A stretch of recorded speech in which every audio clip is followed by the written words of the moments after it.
नमस्कार, आप देख रहे हैं प्राइम टीवी। मैं हूं आपके साथ सपना सिंह। वक्त हो चुका उत्तर प्रदेश की खबरों का।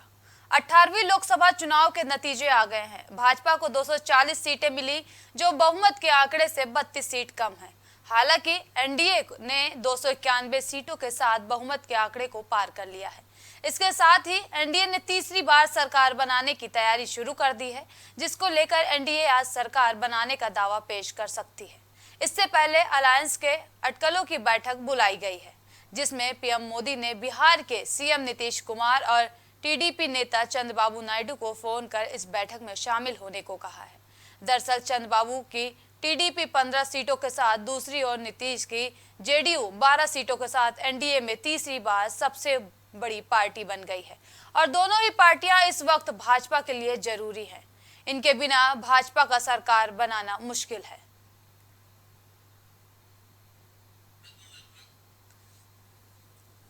ज्यादा जानकारी के लिए हमारे सहयोगी अनुराग हमारे साथ लाइव जुड़ चुके हैं। अनुराग, आज एनडीए की दिल्ली में अहम बैठक है। दिल्ली में इस तरह से एनडीए ने बैठक बुलाई है क्योंकि एनडीए में जो घटक दल है और सबसे बड़ी जो पार्टी है बीजेपी, वो भी बहुमत का आंकड़ा नहीं छू पाई, 240 पे जाकर रुक गई और जो बहुमत का आंकड़ा 272 है। ऐसे में बिहार और चंद्रबाबू नायडू की तरफ, तेजस्वी यादव और चंद्रबाबू नायडू की तरफ बीजेपी देख रही है कि आखिर ये लोग मिलजुल के किस तरह की सरकार बनवाते हैं। पहली बात यह है कि नीतीश कुमार तमाम बार पलट चुके हैं, तो ऐसे में इंडिया गठबंधन की निगाह भी नीतीश कुमार के ऊपर लगी हुई है। क्या नीतीश कुमार इंडिया गठबंधन साथ जुड़ सकते हैं, बड़ा सवाल है। लेकिन इसी बीच जिस तरह से एनडीए ये दावा कर रही है, बीजेपी दावा कर रही है और मोदी जिस तरीके से पीएम मोदी कल सामने आए, उन्होंने ये दावा किया कि उनकी सरकार बनने जा रही है, लोगों ने उन पर भरोसा जताया है, लोगों का धन्यवाद उन्होंने जिस तरह से किया है, तो साफ तौर से ये दिख रहा है कि अभी जो सबसे बड़ी पार्टी जो है वो एनडीए है और एनडीए अपनी सरकार बना सकती है। लेकिन इंडिया गठबंधन भी चौंकाने वाले तमाम उलटफेर कर सकती है। तो ऐसे में देखना दिलचस्प रहेगा कि इस बैठक पर सबकी निगाह रखी हुई है, इस बैठक में कौन कौन पहुंचता है और किस तरीके से आगे की प्लानिंग तैयार होती है और कैसे ये बहुमत का आंकड़ा छुआ जा सकता है। सबसे बड़ी बात ये भी है जिस तरीके से यूपी से काफी उम्मीद लगा के बैठी थी बीजेपी की 80 की 80 सीटें जीत गई, लेकिन ऐसा कुछ हो नहीं पाया है। यहाँ से 37 सीटें जो हैं वो समाजवादी पार्टी खाते में गई हैं, 6 सीटें जो हैं कांग्रेस जीत गई। तो इस तरीके से जो आंकड़े हैं पूरी तरीके से बदल गए हैं। ऐसा ही हमने तमाम स्टेट्स में और देखा, उत्तर भारत के तमाम राज्य हैं जहां पर इस तरह की बातें होती रही कि यहाँ पर एनडीए मजबूत है, लेकिन एनडीए मजबूती होती दिखाई दी। तमाम ऐसे मुद्दे रहे बीजेपी के जो आगे नहीं बढ़ सके।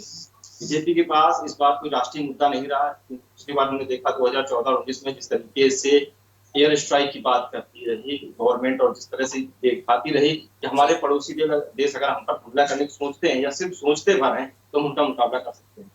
लेकिन इस बार ऐसा कोई राष्ट्रीय मुद्दा नहीं है। दूसरी बात, जो अग्निवीर स्कीम लेकर आए उस पर बैकफुट पे गवर्नमेंट चली है, क्योंकि वो सफाई नहीं दे पाई कि अग्निवीर में जो शहीद हो रहे हैं उनको क्या सैनिक के बराबर सम्मान दिया जाएगा, क्या उनको इस तरीके की सहूलियत दी जाएगी। क्योंकि 4 साल की नौकरी है, उसके बाद युवा बेरोजगार हो जाएगा। तो ये रोजगार से बेरोजगार की ओर जाने वाली चीज है, क्योंकि जिस तरह से रोजगार देने की बात की जाती रही है, रोजगार देते देते 4 साल में वो बेरोजगार। बीजेपी कहाँ चूक गई उत्तर प्रदेश में? कैसे इतनी बड़ी चूक हो गई? हाँ, तो जैसा कि मैं बता रहा था कि एक तो ये अग्निवीर वाला मुद्दा रहा, जो कोई राष्ट्रीय मुद्दा नहीं बन पाया। इसके अलावा हमेशा बीजेपी ये करती रही कि विपक्षी पार्टियां जब कोई इश्यूज निकालती थी तो उसको काटने और तोड़ने का इरादा करती थी। लेकिन इस बार जो विपक्षी पार्टियों की तरफ से जिस तरह के जुमले उछाले गए, बीजेपी के पास वैसे काट नहीं है। और सबसे बड़ी चीज, जिस तरह से मुद्दे आते रहे आरक्षण का और तमाम इश्यूज जिस तरह उठते रहे कि आरक्षण को ओबीसी में शामिल किया जाए, मुस्लिमों को ही फायदा पहुंचाया जाए, हिंदू मुस्लिम बांटने की कोशिश की गई, उसका खामियाजा भी बीजेपी को उठाना पड़ा। 2 बार हमने देखा, 2014-19 में बीजेपी बड़ी जीत की ओर अग्रसर रही, लेकिन इस बार वो ऐसा करिश्मा नहीं दिखा पाई। वाराणसी में भी जो प्रधानमंत्री जीते हैं 1.5 लाख से सिर्फ वोटों से जीत पाए हैं, जब पहले की आप देखें 2014-19 में 3.5 लाख और 4.5 लाख से जिस तरह से जो विपक्षी थे उनको हराया था मोदी ने, लेकिन उस तरह का करिश्मा इस बार नहीं था। भीड़ तो काफी जुटी, लेकिन उस भीड़ जो थी वो वोटों में तब्दील नहीं हो पाई। भीड़ ऐसा लगता है बीजेपी के जो कार्यकर्ता थे वही जुटाते रहे और उनको जो फायदा पहुंचना चाहिए तो वो नहीं पहुंच पाया। ये पहली बार है लोकसभा चुनाव में जो कि लोकल मुद्दे, जो स्थानीय मुद्दे हैं, ये हावी रहे। कोई राष्ट्रीय मुद्दा इस तरह का नहीं पनप पाया और कोई ऐसी जो जिस तरह से लोगों ने अपने अपने संकल्प पत्र लेके आए, घोषणा पत्र लाए, उनका उस तरह से प्रचार प्रसार नहीं किया गया है। आपस में ही उलझते दिखे, जिसकी वजह से इसका जो खामियाजा है एनडीए को उठाना पड़ा। प्रधानमंत्री को उठाना पड़ा, क्योंकि प्रधानमंत्री जो है 2014-19 में बीजेपी को पूर्ण बहुमत की तरफ ले गए, लेकिन इस बार उनका पूर्ण बहुमत का आंकड़ा छू नहीं पाए। जाहिर तौर से इस बार प्रधानमंत्री कमजोर पड़े हैं और इसीलिए अब एनडीए के जो बाकी घटक दल है उनकी तरफ उनको देखना पड़ रहा है। सबसे बड़ी बात यहाँ पर यह भी है कि बीजेपी जिस तरह से प्रयास करती रही अपनी तरफ से, जो बूथ लेवल पॉलिटिक्स की बात होती है वो बूथ लेवल पॉलिटिक्स पूरी तरह से खिसक गई है, क्योंकि जो बीजेपी के जो कार्यकर्ता हैं उनकी खुद ही नहीं सुनी जाती है, जो मंत्री हैं जो विधायक हैं उनकी खुद नहीं सुनते हैं। एक बार मंत्री विधायक बनने के बाद जनता की तरफ कभी मुंह देखते भी नहीं है कि उनकी समस्याएं किस तरीके से हैं, उनको कैसे दूर किया जाए। जो घमंड एक तरीके से बीजेपी में आ गया था वो घमंड एक तरह से चकनाचूर हो गया है, जो नतीजे सबके सामने हैं। आप देखेंगे तो सबके हाव भाव नजर आ जाएंगे, जितने बीजेपी के बड़े चेहरे हैं सबके चेहरे से एक तरीके से उदासी झलक रही है। जरूर ये कहते हैं कि वो सरकार बना लेंगे, लेकिन इस बार बीजेपी को अपने घटक दलों की भी सुननी पड़ेगी। जो मजबूत फैसले वो लेती आई है 2014 से 2019 तक, वो फैसले अब होते दिखाई नहीं देंगे। जो कड़े फैसलों की बातें होती है, क्योंकि इन्हीं कड़े फैसलों का ये खामियाजा बीजेपी इस बार भुगत रही है। नतीजतन जिस तरह से बीजेपी इस बार बैकफुट पे पहुंची है, इसको देखते हुए इंडिया गठबंधन अपनी तरफ से प्रयास करने में लगी है कि इंडिया गठबंधन को मौका मिल जाए और वो अपनी सरकार बनाने के लिए आगे आ सके। लेकिन इंडिया गठबंधन के लिए भी राह इतनी आसान नहीं, क्योंकि जो कांग्रेस है वो सिर्फ 99 सीट पर रुक गई, वो 100 का आंकड़ा भी नहीं छू पाई। इसी तरीके से दूसरी जो पार्टी समाजवादी पार्टी, उसके पास भी 37 सीटें हैं। तृणमूल कांग्रेस की बात करें वहां पर भी 22 का आंकड़ा है। तो ऐसे में देखना दिलचस्प रहेगा कि ये आंकड़ों की जो बाजीगरी है ये किसको सरकार बनाने के लिए आगे लेकर आती है। लेकिन सबसे दिलचस्प बात ये भी है कि अगर इंडिया गठबंधन अपनी सरकार बना भी लेती है तो यह तय करना सबसे मुश्किल काम है कि उसका प्रधानमंत्री चेहरा कौन है। ऐसे में सब प्रधानमंत्री मोदी की तरफ देख रहे हैं कि जिस तरह से एनडीए अपनी तरफ से प्रयास कर रही है कि हम सबसे बड़ी पार्टी, हम सबसे बड़ा गठबंधन है, इसलिए सरकार हम ही बना रहे हैं। तो ऐसे में आज मीटिंग होनी है इंडिया गठबंधन की भी, जिसमें अखिलेश यादव शामिल हो रहे हैं, और एनडीए की भी, जिसमें प्रधानमंत्री मोदी, अमित शाह और जो घटक दल के लोग हैं वो शामिल होंगे। नीतीश कुमार हो गए या चंद्रबाबू नायडू हो गए, ये मिलकर क्या फैसला लेते हैं इस पर सबकी निगाह बनी रहेगी। और आखिर शाम तक क्या नतीजे आते हैं सामने, क्योंकि एक नतीजा तो जनता ने कल दे दिया है और आज इन पार्टियों को तय करना है कि किसको सरकार बनाना है। सबसे बड़ी पार्टी के नाम पर जिस तरह से बीजेपी है तो वो इनवाइट की जानी है और उसको तय करना है कि बहुमत किस तरह से साबित करती है। लेकिन यहाँ पर भी देखना दिलचस्प रहेगा कि जिस तरह से नीतीश कुमार कई बार पलट चुके हैं, क्या वो एनडीए छोड़ के इंडिया गठबंधन के खाते में जा सकते हैं, ये भी देखना दिलचस्प रहेगा। इसके अलावा जो टीएमसी है उसको कहीं ना कहीं कोई पार्टी जोड़ नहीं पाई है, न इंडिया गठबंधन खाते में वो है न एनडीए गठबंधन में। तो ऐसा ये भी देखना होगा किस गठबंधन के साथ टीएमसी जाती है। जी अनुराग, इसीलिए प्रधानमंत्री मोदी ने सरकार बनाने से पहले नीतीश कुमार और टीडीपी नेता चंद्रबाबू नायडू को फोन करके बैठक में बुलाया है। हाँ, जिस तरह से मैं बता रहा था आपको कि चंद्रबाबू नायडू और नीतीश कुमार दोनों से अपेक्षा कर रहे हैं प्रधानमंत्री कि वो दोनों उनका साथ दें और अपनी सरकार में शामिल हों। तो ऐसे में नीतीश कुमार एक बड़ा पद मान सकते हैं, चंद्रबाबू नायडू एक बड़ी भागीदारी सरकार में मान सकते हैं, ताकि वो सरकार में एक दबदबा रख सकें, सरकार के फैसलों में अपनी दखलंदाजी दे सकें। तो इस बार जिस तरह से प्रधानमंत्री मोदी बहुमत की बात करते रहे और तमाम जो योजनाएं लाते रहे, जिनको देकर के हमने सामने देखा, तमाम विरोध प्रदर्शन हुए, सीए हो, इस तरह के एनआरसी वाले फैसले हुए, या राम मंदिर को लेकर तमाम सवाल उठते रहे। तो इन सब चीजों को लेकर के, क्योंकि अयोध्या में इस बार राम मंदिर का भी जादू नहीं चला है, जो वहां पे बीजेपी प्रत्याशी थे वो भी हार गए। तो ऐसे में कह सकते हैं कि समाजवादी पार्टी जो एक तरह से अपना अलायंस लेकर आई, पीडीए का फार्मूला लेके आई, तो वो सब कुछ सफल होता दिखाई दिया और इसी फार्मूले के दम पर समाजवादी पार्टी ने उत्तर प्रदेश में एक बड़ी बड़ा हासिल कर लिया। अनुराग, कहा जा रहा था कि अखिलेश यादव राम मंदिर के दर्शन तक करने नहीं गए, लेकिन फिर भी वहां से जीत हासिल कर ली और प्रधानमंत्री मोदी ने इतना कुछ किया, अयोध्या में मंदिर बनवाया, एयरपोर्ट बनवाया, फिर भी वहां से जीत हासिल नहीं कर पाए। ऐसी क्या चूक हो गई, ऐसी क्या कमी रह गई? देखिए, चाहे बनारस हो चाहे अयोध्या हो या मथुरा की बात कर लें, सारी जितनी धार्मिक स्थल हैं यहाँ पर कॉरिडोर की बात चल रही है। अयोध्या में काफी खर्च किया गया है, ये सबने देखा किस तरीके से अयोध्या का विकास किया गया, लेकिन वहाँ के जो स्थानीय नेता हैं वो अपने आप को खूब नहीं कर सकते। अब तक जो वोट पड़ता आया था 2014 और 19 में प्रधानमंत्री के नाम पर पड़ता था, प्रधानमंत्री मोदी के नाम पर पड़ता था, लेकिन इस बार आंकड़े पलट गए। पीएम मोदी का भी मैजिक खत्म होता दिख रहा है, जिसकी वजह से ये खामियाजा अब इस तरह से पार्टी को खाना पड़ रहा है। तो पार्टी के जो बाकी नेता हैं उनको भी दमखम दिखाना पड़ेगा, क्योंकि आगे आने वाला 2017 का जो विधानसभा चुनाव उत्तर प्रदेश में, उसके ऊपर सबकी निगाह टिकी है। क्या समाजवादी पार्टी ने जो करिश्मा लोकसभा चुनाव में कर दिखाया है, ऐसा कुछ 2027 में भी वो कर सकती है। 2027 को लेकर के जिस तरह से बातचीत चल रही है आपस में कि एक दूसरे के गठबंधन में साथ रहेंगे, और उसके बाद कांग्रेस यहाँ पर क्या खेल करती है ये भी देखना दिलचस्प रहेगा, क्योंकि लोकसभा चुनाव में कांग्रेस और समाजवादी पार्टी एक है, लेकिन क्या विधानसभा चुनाव में भी एक होंगे या एक दूसरे के सामने खड़े होंगे, तो इस पर सबकी निगाह बनी रहेगी। लेकिन हाल फिलहाल लोकसभा चुनाव में जिस तरह से एक बड़ी बढ़त के साथ बीजेपी 240 सीटें पा सकती है, लेकिन वो बहुमत आंकड़ा नहीं हासिल कर सका है, साफ तौर पे दिखाई देता है उसे अपने घटक दलों पर निर्भर होना पड़ेगा अगर वो सरकार बनाती है। और इस सरकार में तमाम तरह की 5 सालों में रस्साकसी भी दिखाई देगी। तो ऐसे में चाहे इंडिया गठबंधन हो चाहे एनडीए हो, सब अपने घटक दलों पर निर्भर हैं कि कैसे करके वो सरकार बनाते हैं। इसमें ये भी देखा दिलचस्प रहेगा क्योंकि प्रधानमंत्री मोदी ने जिस तरीके से कल शाम को आकर कॉन्फिडेंटली ये कहा कि हम सरकार बना रहे हैं, जनता का शुक्रिया और कार्यकर्ताओं का शुक्रिया, तो साफ तौर से वो अपनी तरफ से आश्वस्त है कि उनकी सरकार बन रही है। ऐसे में इंडिया गठबंधन क्या कुछ कर पाती है ये देखना काफी दिलचस्प रहेगा। और पार्लियामेंट में जिस तरीके से बड़ी तादाद में इंडिया गठबंधन के लोग भी बैठे नजर आएंगे, तो इस बार बाकी कानूनों पर जिस तरह से एक तरफा निर्णय हो जाता था वो नहीं हो सकेगा। तो ऐसे में प्रधानमंत्री मोदी को भी स्ट्रेटेजी तैयार करनी है कि आखिर किस तरीके से वो देश के लिए जो बाकी विकास की बातें करते रहे उनको आगे लेकर आते हैं, और क्या उनकी भागीदारी में क्या विपक्ष भी शामिल होता है, ये एक बड़ा सवाल है जिसको देखना आगे दिलचस्प है। जी सुप्रिया। जी अनुराग, बहुत बहुत धन्यवाद आपका ज्यादा जानकारी के लिए।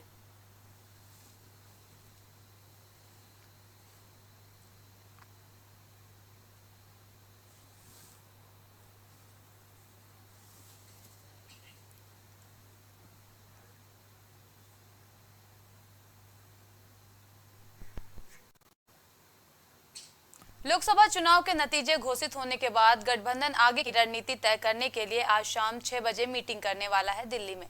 मीटिंग में तय किया जाएगा कि गठबंधन विपक्ष में बैठेगा या सरकार बनाने की कवायद करेगा।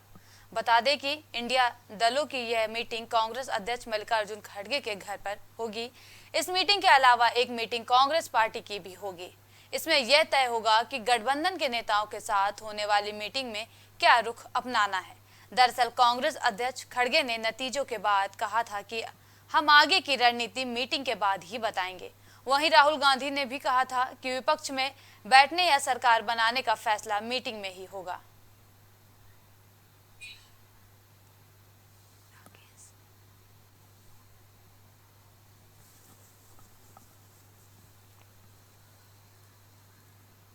बताते चलें कि आज इंडिया गठबंधन की भी अहम बैठक है दिल्ली में। मल्लिकार्जुन खड़गे के घर में मीटिंग होगी। गठबंधन के नेताओं के साथ होने वाली मीटिंग में क्या रुख अपनाना है ये देखने वाली बात होगी।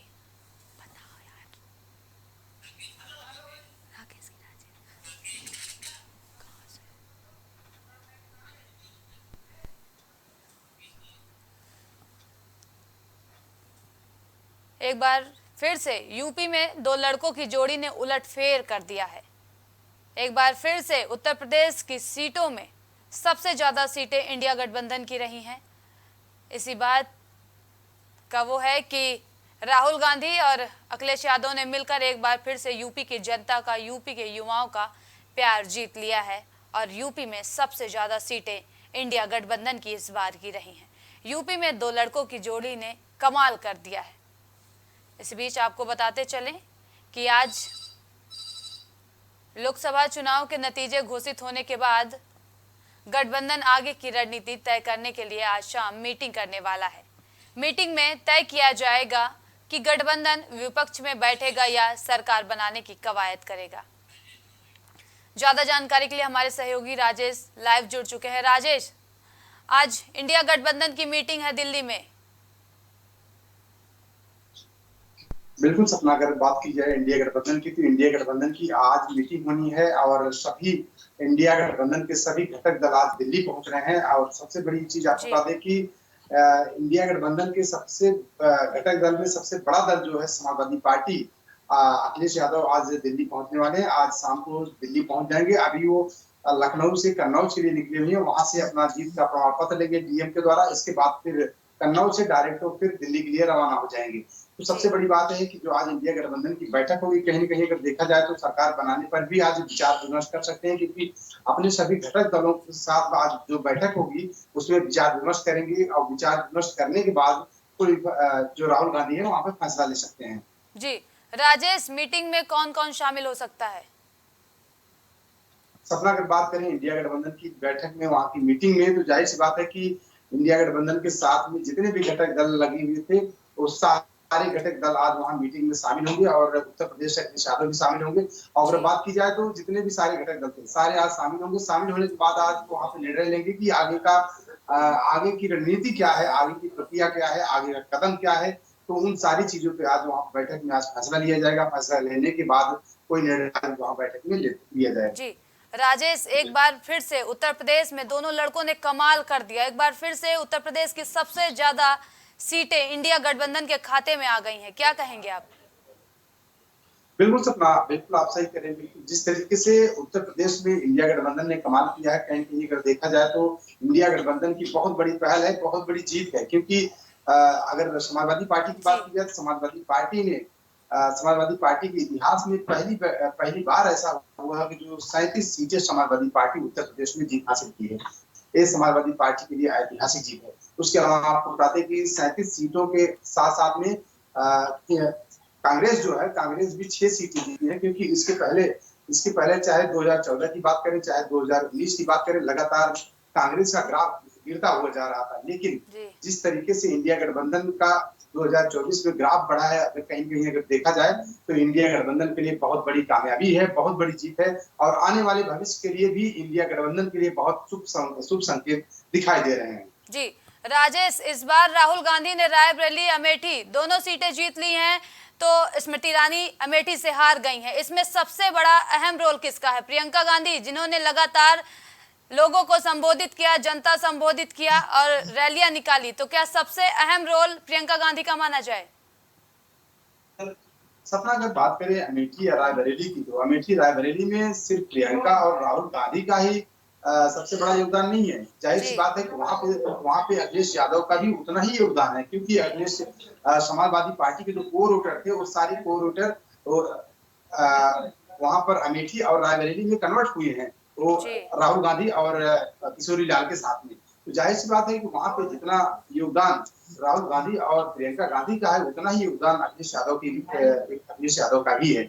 और दूसरी चीज आपको बता दें कि जिस तरीके से बीजेपी के 19 के 19 मंत्री लगे थे इस चुनाव में, और 1900 मंत्रियों की दांव बिल्कुल साख पे लगी हुई थी, लेकिन 19 के 19 मंत्री बिल्कुल पूरी तरह से उनके खाने चित हो गए। तो कहीं न कहीं अगर देखा जाए तो बीजेपी के लिए बहुत दुख की घड़ी है। क्योंकि जिस तरीके से बीजेपी का ग्राफ गिरा है, कहीं न कहीं अगर देखा जाए तो बीजेपी के लिए खतरे की घंटी है।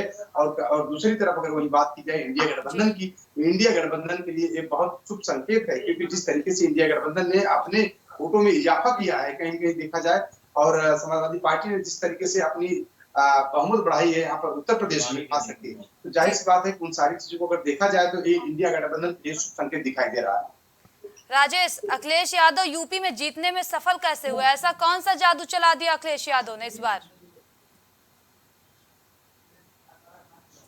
सपना, अगर बात की जाए अखिलेश यादव की, तो अखिलेश यादव का जादू बिल्कुल कह सकते हैं। क्योंकि जिस तरीके से अखिलेश यादव लगातार पीडीए का नारा देते रहे, पीडीए को साथ लेकर चले, और जी उसके अलावा आपको बता दें कि जिस तरीके से अखिलेश यादव ने महंगाई हो, भ्रष्टाचार हो, चाहे युवाओं के लिए रोजगार हो, कहीं कहीं, और उसके साथ साथ में आपको बता दें संविधान बदलने का जो मुद्दा था, सबसे बड़ा मुद्दा यही था संविधान बदलने का। क्योंकि संविधान बदलने को लेकर जो एससी वोटर है, कहीं कहीं मुझे लग रहा है कि एससी वोटर भी इंडिया गठबंधन के साथ में वो कहीं कहीं देखा जाए तो वो वोटिंग में तब्दील हुआ है, जिसकी वजह से इतनी बड़ी जीत हासिल हो पाई है। तो कहीं कहीं देखा जाए तो ये सारे मुद्दे थे जिसकी वजह से समाजवादी पार्टी को 37 सीटें जीतने में यहाँ उत्तर प्रदेश में कामयाबी मिली है। जी राजेश, सबके जवान पर एक ही जगह है, अयोध्या। अयोध्या में प्रधानमंत्री मोदी ने इतना सारा काम किया, लेकिन फिर भी वहां से इंडिया गठबंधन जीत गई, क्या वजह रही? बिल्कुल सपना, ये तो बहुत बड़ी बात है। क्योंकि जिस तरीके से प्रधानमंत्री मोदी हो चाहे योगी आदित्यनाथ हो, जिस तरीके से राम मंदिर के मुद्दे को लेकर इस चुनाव में बनाना चाहते थे, कहीं कहीं अगर देखा जाए तो वही मुद्दा वो जो है पलट कर उन्हीं के ऊपर पड़ गया। क्योंकि जिस तरीके से वो लगातार चुनाव में भी लास्ट वक्त में उन्होंने ये भी एनडीए जो है, प्रधानमंत्री मोदी या योगी आदित्यनाथ ये भी कहने लगे कि अगर इंडिया गठबंधन की सरकार बनती है तो राम मंदिर पर बुलडोजर चल जाएगा। लेकिन कहीं कहीं अगर देखा जाए तो वही बुलडोजर कहीं कहीं देखा जाए तो बीजेपी के ऊपर ही चल गया अयोध्या में। और अयोध्या में इंडिया गठबंधन की सरकार, इंडिया गठबंधन को जो है अयोध्या में जीत हासिल हुई, और समाजवादी पार्टी के वहां पर अयोध्या प्रसाद वहां पर जीत हासिल किए हैं। तो जाहिर सी बात है कि बहुत बड़ा बीजेपी के लिए बहुत बड़ा एक घाटे का सौदा हो रहा है कि जो अयोध्या में बहुत बड़ा उनको नुकसान उठाना पड़ा है। जी राजेश, इससे पहले भी हमारे रिपोर्टर ने, हमारे सहयोगी ने वहां पर कवरेज किया, ग्राउंड जीरो से रिपोर्टिंग की, तो वहां की जनता कहती थी कि जो राम को लाए हैं हम उनको लाएंगे। लेकिन कल के फैसले ने तो बता दिया कि वहां पर इस बार बीजेपी नहीं है। क्या वजह रही? कहां से लोग, कहां तक वोट मिली? अयोध्या वासियों ने वो वोट किया है, तो क्या फैजाबाद वाले लोगों ने वोट नहीं किया है? सपना, अगर बात की जाए अयोध्या की, जो आप अयोध्या की बात कर रहे हैं, तो अयोध्या में कहीं कहीं जो आप बता रही है कि जो राम को लाए हैं हम उनको लाएंगे, तो जाहिर सी बात है कि अयोध्या वासियों की बोल नहीं थी, अयोध्या वासियों के नारे नहीं थे, क्योंकि वहाँ के जो स्थानीय अयोध्या वासियों की बात अगर की जाए तो वहाँ के जो स्थानीय लोग थे उन्होंने साफ साफ कहा कि क्योंकि अयोध्या में जो काफी ज्यादा वहाँ पे घर तोड़ दिए गए, बुलडोजर चला दिए गए, उनके घरों पर तोड़ दिए गए, बुलडोजर से तोड़े गए, तो कहीं न कहीं अगर देखा जाए तो एक काफी खासा नाराजगी थी अयोध्या के जो स्थानीय लोग थे, स्थानीय वोटर थे, तो बीजेपी के प्रति उनकी खासी नाराजगी थी, जिसकी वजह से बीजेपी को इतनी बड़ी अयोध्या से हार देखने के लिए है। जी राजेश, ज्यादा जानकारी के लिए आपका बहुत बहुत धन्यवाद।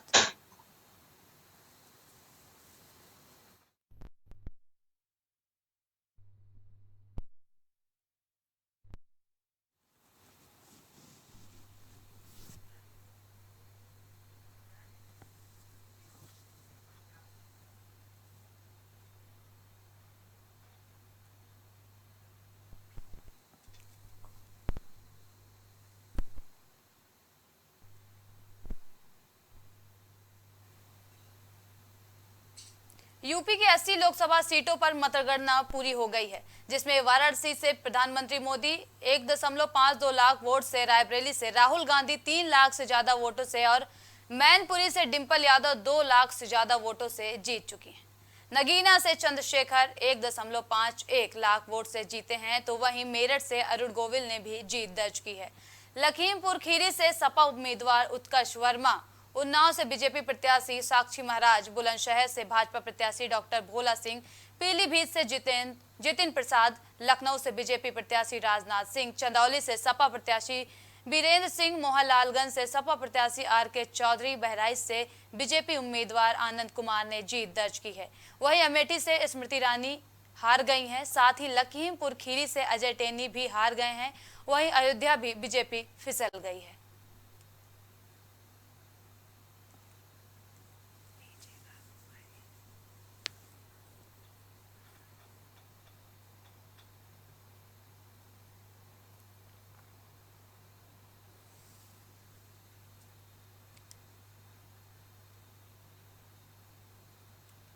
यूपी के 80 लोकसभा सीटों पर मतगणना पूरी हो चुकी है, जिसमें वाराणसी से प्रधानमंत्री मोदी ने 1,50,000 लाख वोट से ज्यादा जीत चुके हैं। रायबरेली से राहुल गांधी 3 लाख से ज्यादा वोटों से और मैनपुरी से डिंपल यादव 2 लाख से ज्यादा वोट से जीत चुकी हैं।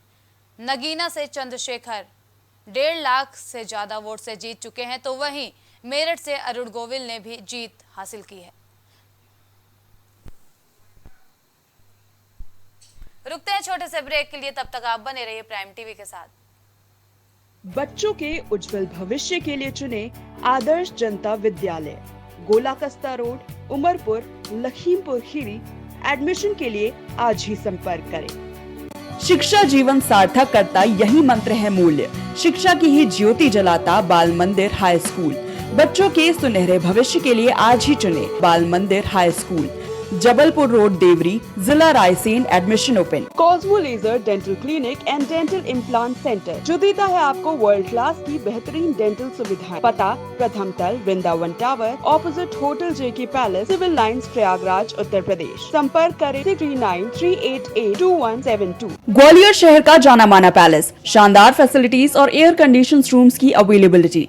तो देर किस बात की, आज ही संपर्क करें। जनकपुरी पैलेस और श्रीराम इवेंट, जनकपुरी प्लाजा, दाने बाबा रोड, शताब्दीपुरम, ग्वालियर। सालों से लोगों की स्वास्थ्य का रखा ख्याल, लोगों को जिनसे मिलता है बेहतर उपचार। Doctor Shri Krishna Singh Yadav, consultant physician, जिला चिकित्सालय के सामने, रोशन कुटीर, मुरैना। फिजियोथेरेपिस्ट नजमा खान की फिजियोथेरेपी के माध्यम से पाए पुराने से पुराने दर्द से तुरंत निजात। सीरा best health care happy family, पता डोंगरपुर नहर, MS रोड, कैलारस, मुरैना, मध्य प्रदेश। दशकों से प्रयागराज के विश्वसनीय शैक्षणिक संस्थानों में से एक वैभव क्लासेस, जहां मिलता है शिक्षा का बेहतर एनवायरनमेंट अनुभवी शिक्षकों के साथ। पता near auto sales building, civil lines, Prayagraj. Break के बाद स्वागत है, बढ़ते हैं खबरों की ओर। उत्तर प्रदेश में समाजवादी पार्टी की अगुवाई में इंडिया गठबंधन ने जबरदस्त प्रदर्शन किया है। कमाल का प्रदर्शन करते हुए इंडिया गठबंधन ने 80 में से 43 सीटें जीत ली हैं, जिसके बाद अब समाजवादी पार्टी के मुखिया अखिलेश यादव ने चुनाव परिणाम आने के बाद पहली प्रतिक्रिया दी है। दरअसल सपा प्रमुख ने सोशल मीडिया पर ट्वीट कर कहा कि जनता की शक्ति से बड़ा कोई बल नहीं होता और न ही किसी का छल होता है।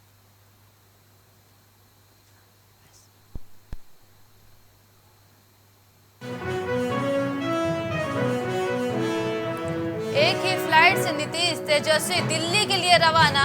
एक ही फ्लाइट से नीतीश और तेजस्वी दिल्ली के लिए रवाना। नीतीश कुमार और तेजस्वी यादव दिल्ली के लिए रवाना हो चुके हैं।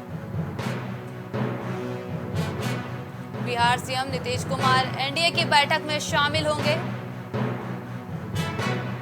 तेजस्वी यादव इंडिया गठबंधन की बैठक में शामिल होंगे। तस्वीरों में आप देख सकते हैं कि नीतीश कुमार और तेजस्वी यादव एक ही फ्लाइट से दिल्ली जा रहे हैं। एक ही फ्लाइट से पटना से दोनों नेता दिल्ली के लिए रवाना हो चुके हैं। वहीं तेजस्वी यादव इंडिया गठबंधन की मीटिंग में शामिल होंगे। नीतीश कुमार एनडीए की मीटिंग में शामिल होंगे। नीतीश कुमार और तेजस्वी यादव दिल्ली के लिए रवाना हो चुके हैं।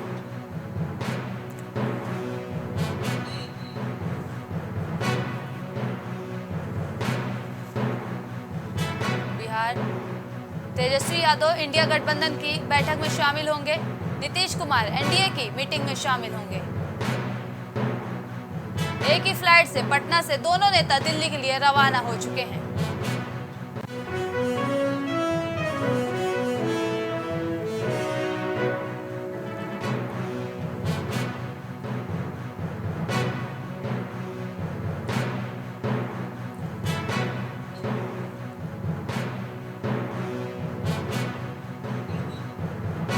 बिहार सीएम नीतीश कुमार एनडीए की बैठक में शामिल होंगे। तेजस्वी यादव इंडिया गठबंधन की बैठक में शामिल होंगे। तस्वीरों में आप देख सकते हैं कि एक ही फ्लाइट से नीतीश कुमार, तेजस्वी यादव दिल्ली के लिए रवाना हो चुके हैं। उत्तर प्रदेश की खबरों में अभी के लिए इतना ही। देश और दुनिया की तमाम बड़ी खबरों के लिए देखते रहिए प्राइम टीवी। कुछ भाव पुष्प आप देख रहे हैं प्राइम टीवी, सच साहस सरोकार। BabaSahebShadi.com ये पोर्टल वेबसाइट शादी विवाह के रिश्तों के लिए ये बहुत ही भरोसेमंद और बेहतरीन पोर्टल वेबसाइट है। अभी तक बहुत सारे लोगों ने इस पर भरोसा किया है और मनचाहा रिश्ता पाया है।